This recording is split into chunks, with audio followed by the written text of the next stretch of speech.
Time for 2.45. Like I said at the end of the last video, usually the most challenging part of this is getting the picture drawn. But we have two sailboats, one sailing north and the other sailing south. But they are 1 mile to the east and the west of each other. So we have one sailboat right here going north and another sailboat right here going south. And we are interested in the distance between them, so we probably want to draw that picture. What usually ends up being hard about drawing it is we often will draw something like this and then try to make two triangles, and the geometry there just ends up being really unpleasant and unnecessary. But there's one really clever tactic you can take that makes this whole thing work out, and that is to make a big triangle on the left-hand side. And think of this kind of as a large rectangle where we've got one part going up and one part going down. Okay, so once you have this drawn, it makes more sense. So once again, we follow our same set of pictures. We draw a moving picture. And so this picture is meant to demonstrate that both of these sailboats are moving in time. So they're not staying still, they're moving those directions. Now the next thing we need to do is label them. So what would make sense, perhaps, is just to call this first sailboat, say, X, because it's moving upward, and the second sailboat Y. And then what you'll see is that if I put my picture together, I can start labeling things. So what I'm going to do is I'm going to solidify this triangle and draw this triangle in. And notice that this side here, that's X and that's Y. The distance between them is always 1 because it's always 1 mile, so that stays constant. And finally, this distance between them is changing, so I do want to include a variable this time. I want to include a z here. Okay, so now I've labeled it. This length of my triangle is x plus y. This length of my triangle is 1, and this length of my triangle is z. Okay, so let's come and tackle the problem. I'm ready for step 3, which is where I write an equation. And my equation, just like on the last problem, is the Pythagorean theorem. But by the way, not every problem is the Pythagorean theorem, but it's often a useful tool. It shows up a lot in different places. So let's do our Pythagorean theorem. We have this first side, which is x plus y squared plus 1 squared equals z squared. So the first side plus the second side squared, first side squared plus the second side squared equals the third side squared. So I'm going to write it just like this. Okay, at this point we have multiple choices for how to differentiate it because that's our next step. Our next step is to differentiate to find the derivative. Notice 1 squared is 1, so let's not even write that 1 there anymore. Okay, so if we take the derivative, we could multiply this out and get our different pieces. You know what I'm going to do? I'm going to do the chain rule because I know you all love the chain rule. And the chain rule still works. So we have an inside part and an outside part. So my derivative of my inside part here is 1 plus, oh, sorry, not 1, because I'm taking the derivative with respect to t. So derivative of x is 1 dx dt plus y, which is dy dt. So that's the derivative of the inside, the derivative of x plus derivative of y times the derivative of the outside, which is 2x plus y. Uh-oh, I did not include enough space. Plus the derivative of 1 is simply 0, and that equals 2z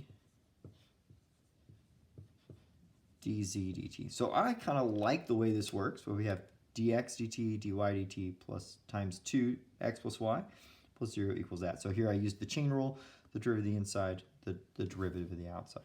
Hopefully you should be on top of the chain rule because we just finished the test. So this looks a little bit different, but it's the same principle and we're doing the exact same thing. Okay, now what we have to do is we have to go figure out what all the different pieces are that go into this problem. So let's start working all of that out and see if we can read the problem carefully and figure out all of them. Okay, so we need dx dt, we need dy dt, we need x, we need y, and then finally we also need z, and dz dt is what we want. Notice it's asking how fast is the distance between them changing.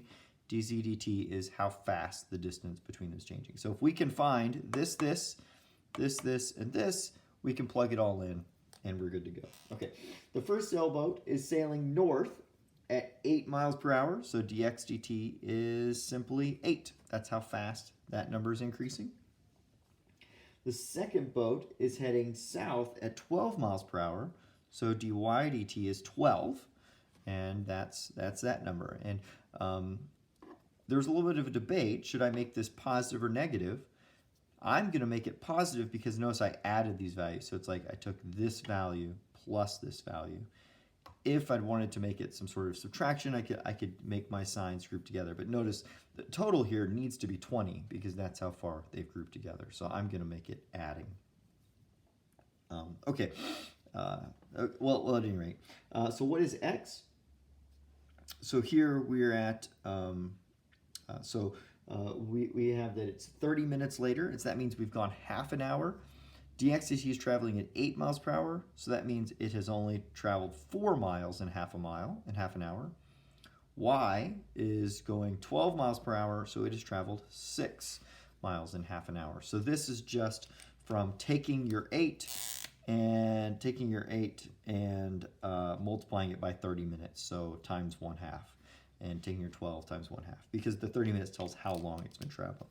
Okay, the last thing is to figure out z. Notice we don't know z right off the bat, but we have an equation that tells us what z is.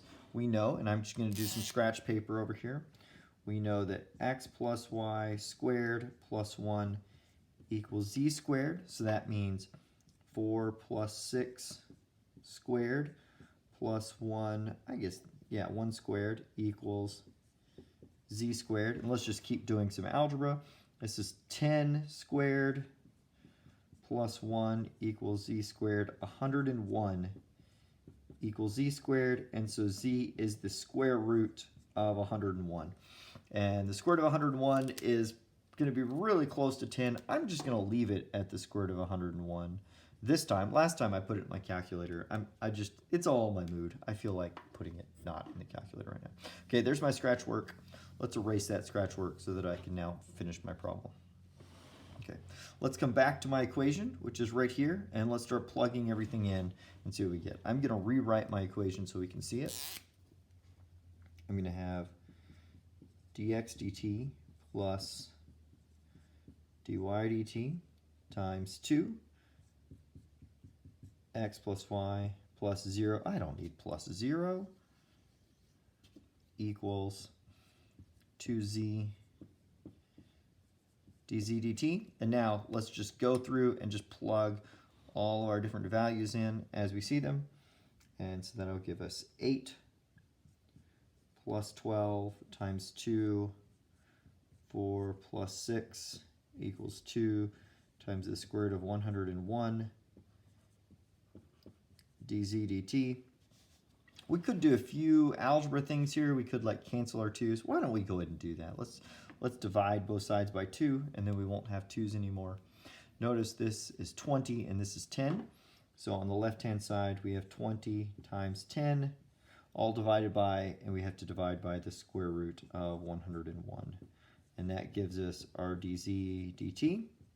And so our final result is dz dt is 200 divided by the square root of 101, and let's sort that out.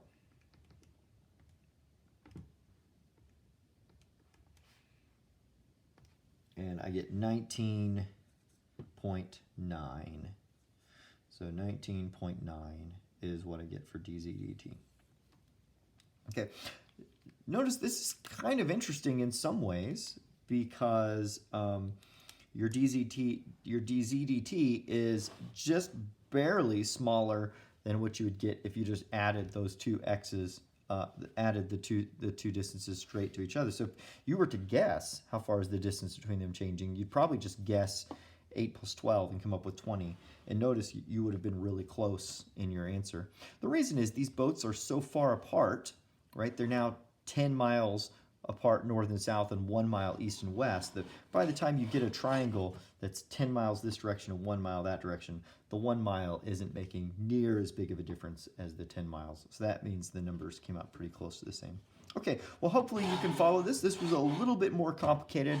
The formulas were a little bit more complicated. Drawing this picture is tricky. It's always counterintuitive to get that picture drawn. All right, I have one more problem I want to do. I want to do 2.47. This one is challenging. I promise I'm going to go quickly. I really want you to watch it, so please watch it, even though it's a step beyond what I'm going to ask you to do in a test or a quiz or a homework. I want you to watch it, and there's a little bit of a reward at the end. There's a fun story that goes along with it. So, so I'll see you on problem 2.47.